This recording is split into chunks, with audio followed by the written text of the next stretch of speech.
back again. Darn it. Andy and Jennifer Smith, hope you're having a great day or night, whatever it is for you. Or both. Yeah. Are you having both at the same time? Yeah. We wanted to talk tonight about our struggles in life. Does anybody out there have any struggles that you're dealing with? That's one of those, is that a rhetorical question?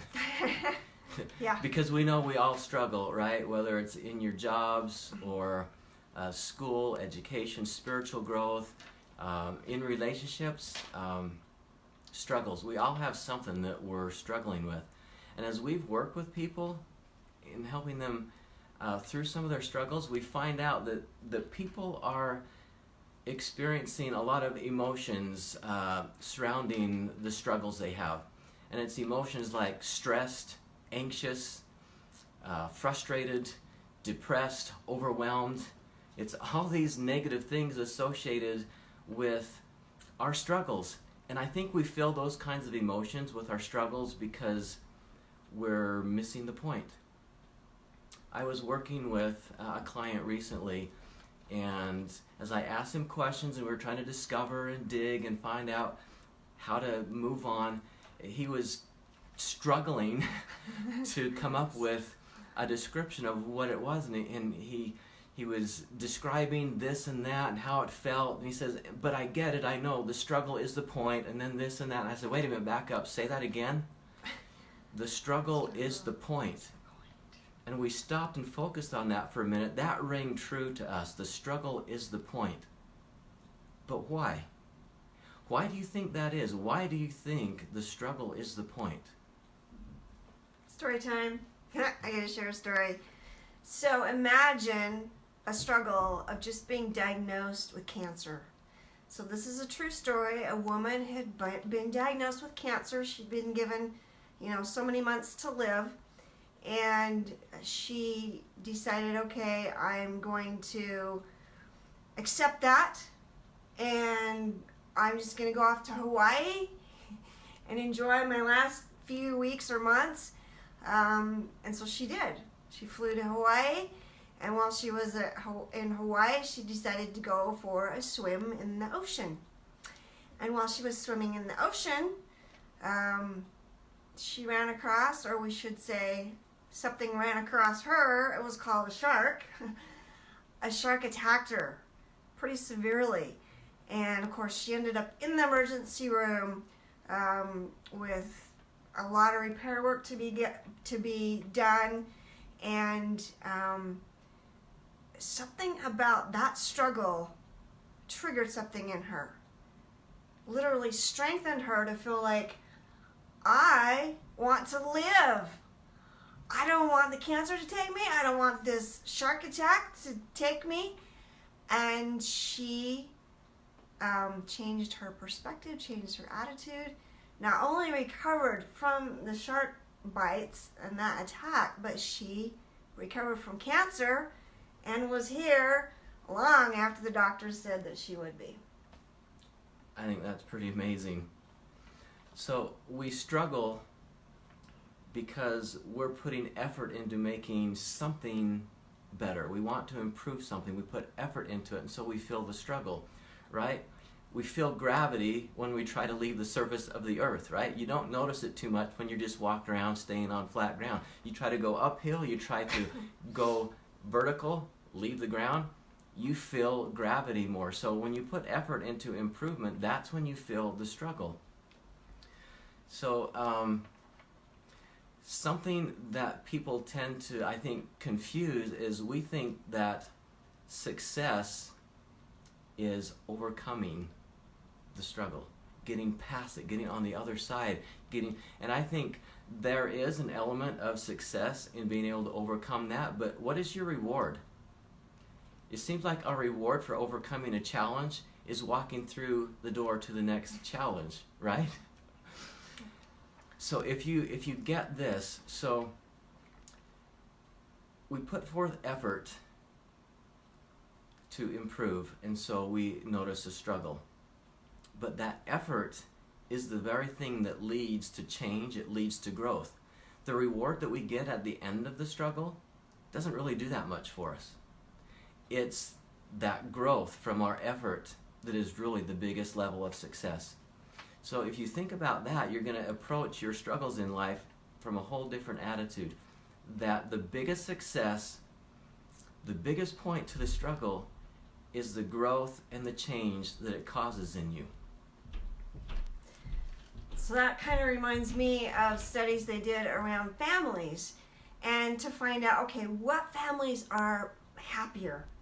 You know, do families with less challenges, are they more happy, and the other families, they just had too many challenges, so life is worse for them, right? It's not as fun. But what they found is that happier families had just as many challenges as the families that weren't so happy.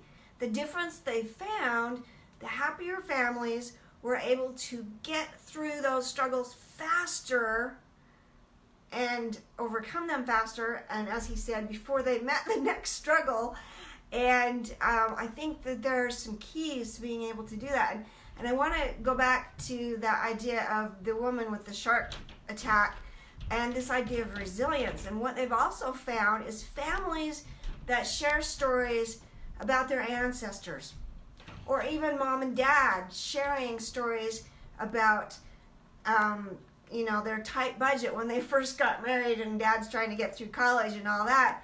Just those challenges, ancestors who maybe lived through the Depression or went to war or suffered some type of illness or some type of setback in a way, some big challenges.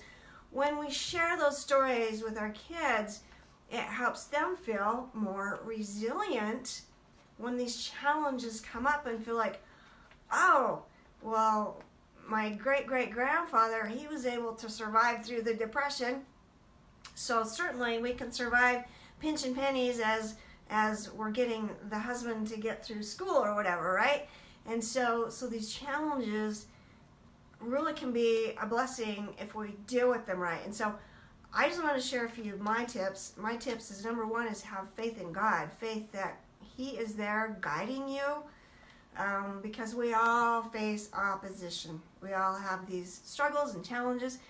And then having a perspective. There's a little story about two girls, and each of them wanted a pony really, really bad, okay? And so the one girl woke up on her birthday, and they took her to her room. She opened the door, and it was full of manure. And she's like, oh my gosh, that is so disgusting. What an awful joke you're playing on me. Why are you doing that, right? And then the second little girl on her birthday, who wanted this horse, she goes and she opens the door, and she sees the same thing, this room full of manure. And she's like, oh my gosh, you got me a pony, didn't you? And so she's hopeful that the pony's at least coming, because there was the manure, there was the stuff, there was the crap that came into her life, right? And so if we can find the right perspective of what can we learn from this, how can we grow from this, that's important. And I think happier families, they also seek skills and tools that can help them overcome their challenges faster. And also don't forget just seeking for help and other resources that can help us get through our challenges faster, because we all have them, right? And so we might as well get through them as best we can and as quickly as we can. So I mentioned in the beginning some of the emotions that we experience around our struggles. And if we can change that and follow the advice of some great leaders in our world today, as they explain the power in joy and gratitude. If we can be joyful and grateful for the struggle that we're going through right now, realizing that this struggle is an opportunity for me to grow and change. It's evidence that I do need to work on something a lot of times. The struggle may be pointing out to us what area of my life do I need to focus my growth on. But if we can be joyful and grateful for that opportunity to change and grow, those emotions will help you get through that struggle quicker. And then move on to the next one, and then do it again. So there's a quote. I think it's, oh, sorry, I don't remember. But it's being grateful in all things. How do we be grateful through our trials and challenges? That's pretty incredible when we can do that, and it makes a world of difference. So, we're at the end. What we would like to hear from all of you, no matter what struggle you're going through right now, whether it's job-related, financial, marriage, with children, whatever kind of struggle you're going through, we would like to hear from you. How has this struggle made you a better person? We want you to recognize that level of success and the value in this struggle, but we would like to hear those experiences from you. Did I say that right? Yeah, so just, share below briefly if you'd like. We would love to hear, and also if you have any tips of how you got through that struggle quicker, and all the positive good stuff that came from it. Yeah. So. All right. Okay. Hope you enjoy your struggles. Yeah. We're trying. And remember, the struggle is the point. Struggle is the point. So we'll catch you guys later. Good night. Bye.